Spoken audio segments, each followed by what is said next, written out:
जानकारी राज्यसभा चुनाव पर सांसद दीपेंद्र सिंह हुड्डा का बड़ा बयान सामने आया है। पार्टी आलाकमान को सौंपी राज्यसभा चुनाव की रिपोर्ट में क्रॉस वोटिंग और वोट रद्द किए जाने का जिक्र।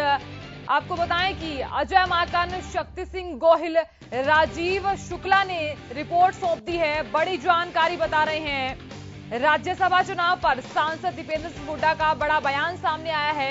पार्टी आलाकमान को सौंपी राज्यसभा चुनाव की रिपोर्ट। तो रिपोर्ट में क्रॉस वोटिंग और वोट रद्द किए जाने का जिक्र है।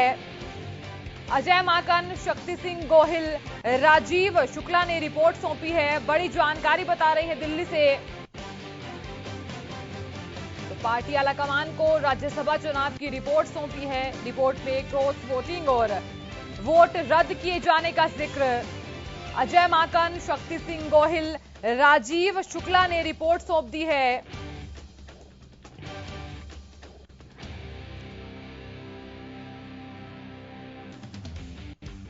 तो रिपोर्ट में क्रॉस वोटिंग और वोट रद्द किए जाने का जिक्र किया गया है। अजय माकन, शक्ति सिंह गोहिल, राजीव शुक्ला ने रिपोर्ट सौंप दी है। ज्यादा जानकारी के साथ हमारे सहयोगी सुशील सिंह न्यूज रूम से सीधा लाइव जुड़ गए हैं।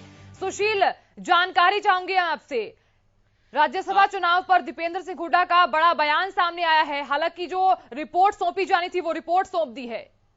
नहीं, देखिए साधना, रिपोर्ट सौंपी जानी थी, वो प्रदेश प्रभारी ने रिपोर्ट सौंपी थी और यह काउंटर रिपोर्ट सौंपी गई है हरियाणा कांग्रेस द्वारा। तो निश्चित तौर पे राज्यसभा चुनाव से बड़ी खबर इसलिए भी है कि एक तरफ प्रदेश प्रभारी ने बंद लिफाफे में रिपोर्ट सौंपी थी और उसमें बताया गया था कि किसकी वजह से यह राज्यसभा का चुनाव कांग्रेस हारी थी हरियाणा में और अजय माकन की हार कैसे हुई। और उस रिपोर्ट के काउंटर रिपोर्ट जो प्रदेश कांग्रेस ने बनाई थी उस रिपोर्ट को सौंपा गया है और उसमें राजीव शुक्ला समेत राजीव शुक्ला, अजय माकन भी शामिल है और माना जा रहा है कि उस रिपोर्ट का काउंटर रिपोर्ट है।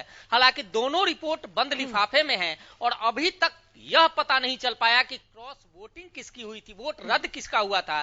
क्रॉस वोटिंग तो कुलदीप बिश्नोई ने की, लेकिन वोट किसका रद्द हुआ, किस विधायक का रद्द हुआ। हालांकि इसको लेकर पूरे हरियाणा में कांग्रेस में खलबली जरूर मची हुई है। भूपेंद्र सिंह हुड्डा जो सीएलपी लीडर है वो निशाना किसी और पर साध रहे हैं, जिस पर निशाना साधा जा रहा है वो आरोप अलग लगा रहा है किसी और पे। तो ये तमाम जो खेमेबाजी कम करने की कोशिश की गई थी, खत्म करने की कोशिश की गई थी, जो फ्री हैंड दिया गया था भूपेंद्र सिंह हुड्डा और उनकी टीम को, वो उस पर कहीं ना कहीं जरूर सवालिया निशान लगा। और यह भी जो रिपोर्ट आलाकमान को सौंपी गई है यह भी दोनों विरोधाभास है। क्योंकि अमूमन एक रिपोर्ट सौंपी जाती है और प्रदेश प्रभारी इसकी रिपोर्ट सौंपते हैं और उसके बाद तत्काल प्रदेश कांग्रेस की तरफ से रिपोर्ट सौंपी जाती है, तो निश्चित तौर पे कहीं ना कहीं खेमेबाजी और खलबली की जरूर शिकायत है। और यह भी माना जा रहा है कि इसमें गलती जिस विधायक की हो, जिस विधायक ने सब कुछ किया है, जिसका वोट रद्द हुआ, उस विधायक को कहीं ना कहीं बचाने की कोशिश प्रदेश कांग्रेस जरूर कर रही है। और यही वजह है कि पूरा ठीकरा प्रदेश प्रभारी के माथे पर मरने की कोशिश है और इस रिपोर्ट के माध्यम से यही कुछ दर्शाया जाता था।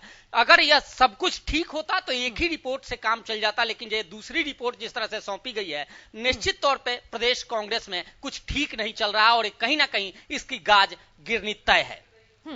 ठीक है सुशील, अगर पार्टी की बात की जाए, पार्टी आलाकमान को राज्यसभा चुनाव की जो रिपोर्ट है वो सौंप दी गई है, लेकिन इस बीच ये भी तो जानकारी सामने आई है कि रिपोर्ट में क्रॉस वोटिंग और वोट रद्द किए जाने का जिक्र भी किया गया है। क्योंकि कुलदीप बिश्नोई की तरफ से तो पूरा क्लियर कर लिया गया था कि उन्होंने क्रॉस वोटिंग की है। देखिए साधना, मैं वही कह रहा हूं बार बार कि इस जो रिपोर्ट सौंपी गई है और अभी दीपेंद्र हुड्डा का बयान हमने सुना, उन्होंने इस बात का जिक्र किया है कि जो रिपोर्ट सौंपी गई है उसमें क्रॉस वोटिंग और वोट रद्द का भी जिक्र किया गया है। और इससे पहले भी जो प्रदेश के प्रभारी हैं, जो पहले रिपोर्ट सौंपी गई थी आलाकमान को, उसमें भी इस चीज का जिक्र किया गया था कि वोट रद्द किसकी हुई और क्रॉस वोटिंग क्यों किया गया और किसने क्रॉस वोटिंग किया तो क्यों किया और जिम्मेदारी किसकी बनती है, हार का ठीकरा किसके सिर पे है, यानी किसकी वजह से प्रदेश कांग्रेस में अजय माकन की राज्यसभा चुनाव में हार हुई। तो यह पहले सौंपी गई थी और ये जो रिपोर्ट फिर सौंपी गई है तो निश्चित तौर पे उसमें भी इसका नाम है।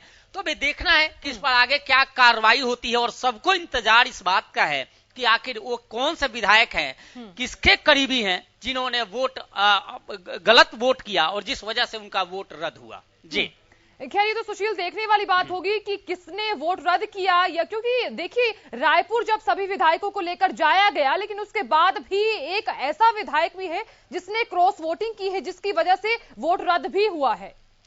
देखिए यही सवाल भूपेंद्र सिंह हुड्डा जो सीएलपी लीडर हैं उनसे पूछा गया, तो उन्होंने कहा उनसे जब सवाल किया गया कि रायपुर ले जाने से भी विधायकों को कोई फायदा कांग्रेस को नहीं हुआ और वो वोट रद्द हो गया, तो उन्होंने साफ कह दिया कि जो लोग भी रायपुर गए थे उनके वोट नहीं रद्द हुए। तो कहीं ना कहीं भूपेंद्र सिंह हुड्डा को भली भांति पता है कि वोट किसके रद्द हुए हैं और किस कारण से रद्द हुए हैं, यह भी उनको भली भांति पता है। और इसी को लेकर कांग्रेस में खींचतान जारी है और आज एक बार फिर रिपोर्ट सौंपी गई है। जी ठीक है सुशील, बहुत शुक्रिया पूरी जानकारी देने के लिए।